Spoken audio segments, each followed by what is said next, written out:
Hello, in England we're doing a D end table.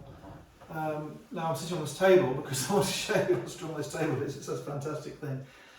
D end table, D shaped table, console table, demi-lune table, demi-lune card table.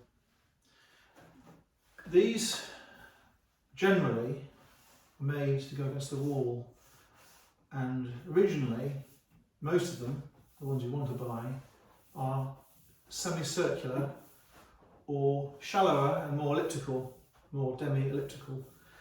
And you often find satinwood card tables which fold and go against the wall. You'll often find console tables, buffets in this shape. There are a great amount of different types of furniture. The Dutch made and laid ones which would go against the wall with tambour cupboards. It's not a new thing. But what happened in the 20th century is the dealers got the whiff of a way of making more money out of these DM tables, these demi-lune tables. They started to divide dining tables. The type of table that they used to divide were the D-end dining tables. And if they bought a dining table, which was not fashionable in the 50s or 60s or 70s or 80s, and they chopped it up, they get the two ends, and they have a pair of D-ends, which they would sell as console tables. And they would have the wood in the centre, which they could make into other things. So this is a D-end table, but it is one end of a dining table.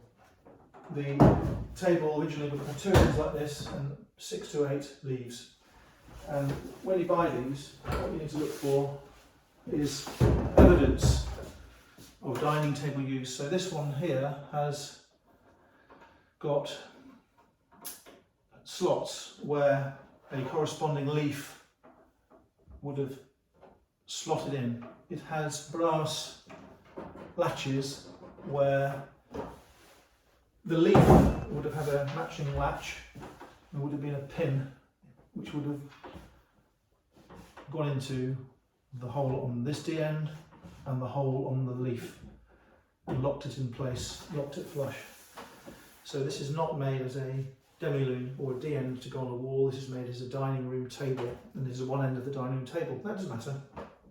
They're very cheap. This is one piece of mahogany, and the expense of this mahogany in 1830 or 40, when this was made, perhaps a little bit later, huge expense. It would have been shipped in from, I'm thinking, Honduras, Cuba, maybe.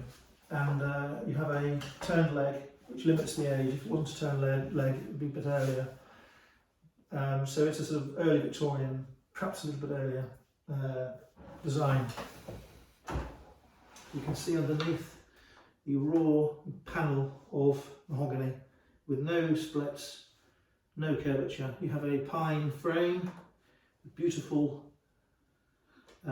niches where the screws attach it to the top. You have the turned legs, which are all in splendid condition, lovely patina. The insides have had a wipe of paint to hide the fact the frame is actually pine. It's veneered pine, whereas this is solid. By the way, it's really, I forgot to say. Quite a nice size, a little bit of uneven fading on it, but that's not important. Okay, look at the frieze. A little bit of veneer detail, but very plain. Curved sides to match the top. Okay, I think it's very nice. It can be used as a console table. It's sturdy, it's useful. If it was in Malta, where we have another antiques business, this would be 10 inches higher. They like their sotto specchios, their console tables higher. Just the fashion.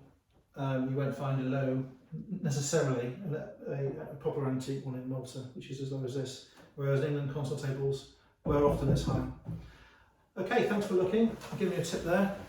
Bye bye.